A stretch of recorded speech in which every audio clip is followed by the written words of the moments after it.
2024 లేదా 25లో డిగ్రీ లేదా బీటెక్ చదివారా? సాఫ్ట్వేర్ జాబ్ కోసం ఎదురు చూస్తున్నారా? అయితే కోడ్ జ్ఞాన్ 100 డేస్ కోర్సులో చేరండి, జాబ్ సాధించండి.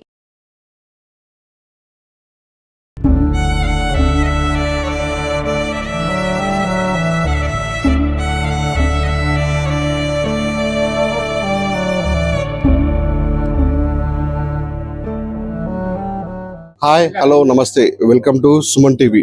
మానవ సంబంధాలు మంట కలుపుతున్న వేళ సంబంధించినటువంటి కుటుంబ సభ్యులనే అతి కిరాతకంగా చంపుతున్న రోజులతో వచ్చాయి. మనం కొన్ని రోజులు కూర్చో మొన్న మహబూబాబాద్ జిల్లా మరిపేట మండలం జండాల తండలో కన్న కూతుళ్ళు కన్న తండ్రినే కసాయిగా చంపిన దాటను మర్చిపోక ముందుకే మరో సంఘటన జోడేసుకుంది. ఇటు హైదరాబాద్లో జీడిమెట్ల పోలీస్ స్టేషన్ పరిధిలో కళాకారిణి, తెలంగాణ సాంస్కృతిక కళాకారిణి అయినటువంటి అంజలిని కన్న కూతురు తమ ప్రియుడి మోజులో పడి తను అంటే మాట వినట్లేదు, తల్లి మందలించడంతో తన తల్లిని ఎలాగైనా దూరం చేసుకోవాలని చెప్పేసి ఒక పథకం ప్రకారం చంపిన ఘటన మాత్రం చోటేసుకుంది. దీంతో మనతో మాట్లాడడానికి మృతురాలు చిన్న కూతురు మనసు ఉంది. తనతో అడిగి తెలుసుకున్న ప్రయత్నం చేద్దాం. తల్లి చెప్పమ్మా, అసలు ఏం జరిగింది తల్లి ఆ రోజు మమ్మీ నన్ను ఒక అక్కని తీసుకురమ్మనేసి బయటికి పంపించింది. మమ్మీ కూడా ఇలా జరుగుద్దని తెలియదు. అయితే అక్క నన్ను బయటికి పంపించినాక బయటికి వెళ్ళేసి నేను వస్తుంటే వాళ్ళు వచ్చినట్టున్నారు. శివ అనే వ్యక్తి వాళ్ళు అనే వాళ్ళ తమ్ముడు ఇంకెవరు వచ్చినా తెలియదు. నాకు కనిపించింది అయితే వాళ్ళిద్దరు ఒప్పుకుంది కూడా మేము చేసినాం అనేసి వాళ్ళు ఒప్పుకున్నారు.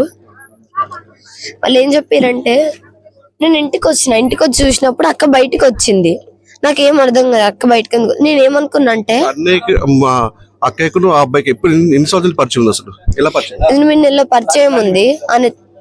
శివ అనే వ్యక్తి ఎలా పరిచయం అంటే, ఇన్స్టాగ్రామ్ లో అనే రజక అనే స్టోరీ పెట్టుకుంటే దాన్ని చూసి వీళ్ళిద్దరికి మాటలు కలిసినాయి.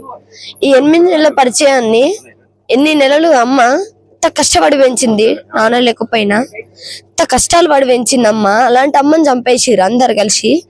అసలు నేను ఆ రోజు వచ్చినప్పుడు అక్క బయటకు వచ్చింది. అక్క బయటకు వచ్చి చూసింది, నన్ను చూసి మళ్ళీ లోపలికి వెళ్ళింది. నాకు ఏమనుకున్నా అంటే, మమ్మీ చెప్పిందేమో ఇంకా నేను వస్తలేను అని చెప్పేసి చూసేసి తీసుకొని రమ్మందేమో అనుకున్నా. కలిసినప్పుడు పోలీసులకి ఫిర్యాదు చేశారు అమ్మకి ఇట్లా ఏమన్నా? అక్క అంతా వెళ్ళిపోయింది. మొన్న ట్యూస్డే రోజు వెళ్ళిపోయింది. మమ్మీ మిస్సింగ్ కేసు పెట్టింది.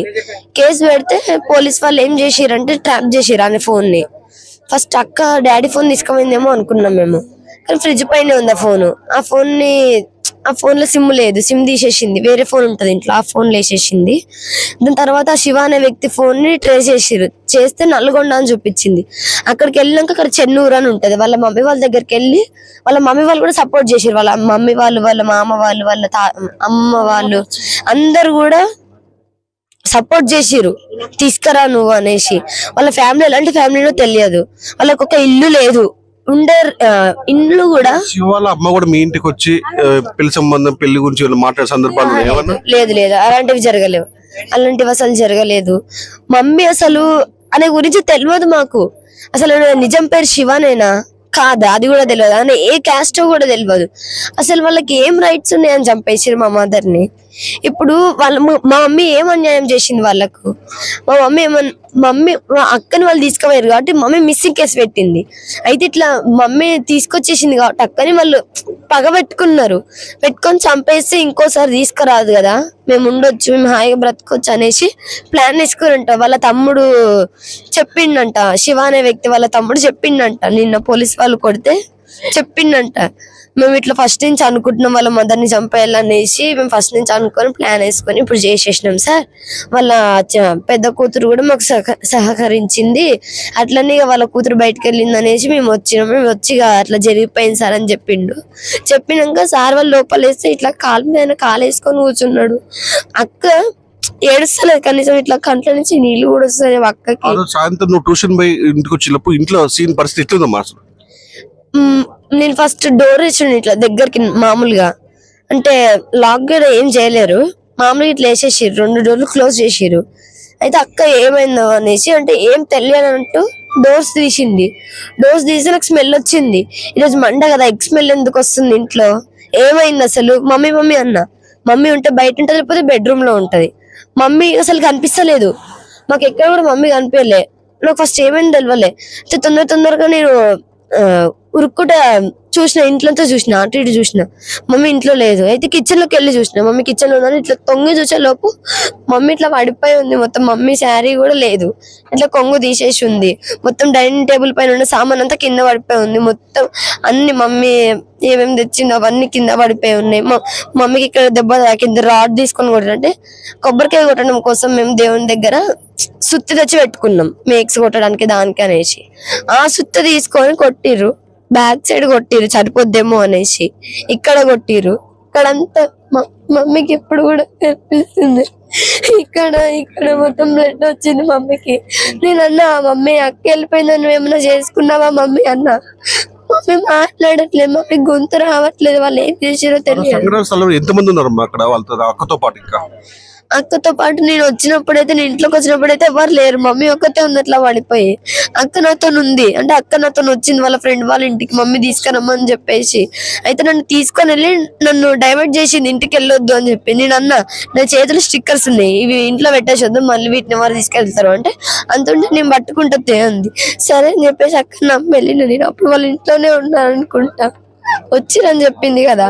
వాళ్ళ ఇంట్లోనే ఉండి నేను వెళ్ళిపోయిన టైం చూసి కొంచెం కొట్టి వెళ్ళిపోయారు. మమ్మీని ఏమనుకున్నారంటే చనిపోయిందేమో అనేసి వాళ్ళు ఎస్కేప్ అయిపోయారు. దాని తర్వాత నేను ఇంటికి వచ్చినాక చూసిన, మమ్మీ దగ్గరికి వెళ్ళి మమ్మీ ఇట్లనే పట్టుకున్నా, మమ్మీ ఏమైంది మమ్మీ, నీకు ఏమైంది మమ్మీ అన్న. మొత్తం ఫేస్ అంతా చూసిన, ఇట్లా పట్టుకొని చూస్తే మమ్మీ జుట్టు దగ్గర బ్లడ్ ఉంది. మమ్మీ ఏమన్నా యాసిడ్ ఏమన్నా తాగినామా అని, ఏమన్నా చేసుకున్నామా అని, ఎవరన్నా వచ్చి కొట్టిరా అని అంటే మమ్మీ మాట్లాడతలేదు. అయితే మమ్మీ చెయ్యి ఇట్లా పడిపోయి ఉంది. మమ్మీ చేతులు ఒక చెయ్యి తీసుకొని ఇట్లా పట్టుకున్నా, మమ్మీ చెయ్యి ఇట్లా పట్టుకున్నా. మమ్మీ ఏమైనా మమ్మని ఇట్లా ఇట్లా అంటున్నా, మమ్మీ ఇంకో చెయ్యి తీసుకొచ్చి ఇట్లా పట్టుకుంది. నన్ను పట్టుకున్నాక అక్క నన్ను అక్కడి నుంచి తీసుకెళ్ళిపోయింది. అంబులెన్స్ ఫోన్ చేయంటే ఫోన్ చేయలేదు.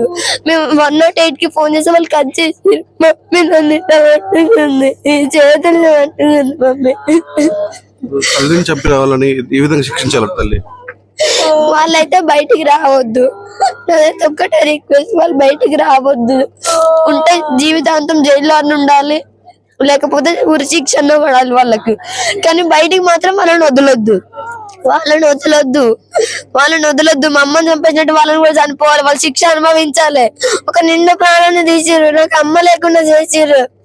మా డాడీ పోయిన ఇయరే చనిపోయింది. మా డాడీ ఈ ఇయర్ ఏమో మా అందరు చనిపోయింది. ఇప్పుడు నేను ఎవరు లేని అనాథన అయిపోయినా, నన్ను ఎవరు చూసుకుంటారు?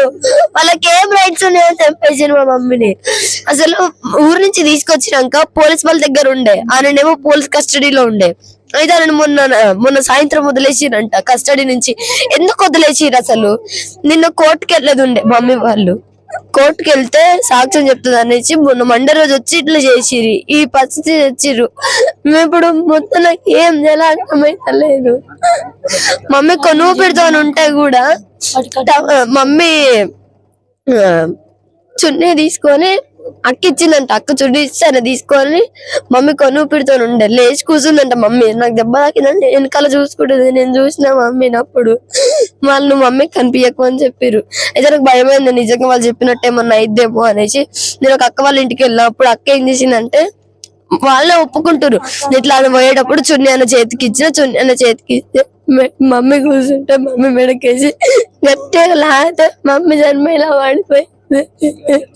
నాకు వచ్చి ఏం చెప్పారంటే, మమ్మీ ఫేస్ మీద ఇట్లా నీళ్ళ చల్లినాము, చల్లి ఇట్లా అన్నాక చూసి అని పడిపోయింది ఇట్లా. నాకు అబద్ధం చెప్పి అందరు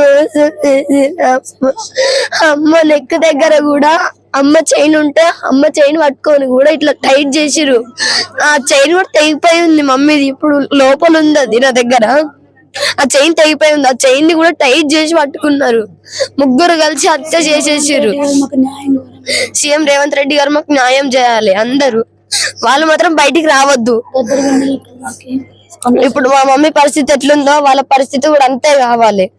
మాకు అందరికి న్యాయం జరగాలి, మా కుటుంబానికి. సీఎం రేవంత్ రెడ్డి గారు, సీతక్క గారు, కొండ సురేఖక్క గారు అందరు మాకు న్యాయం చేయాలి. మమ్మీ పనిచేస్తున్న టీఎస్ఎస్ జాబ్ లో కళాసారథి జాబ్ మమ్మీది.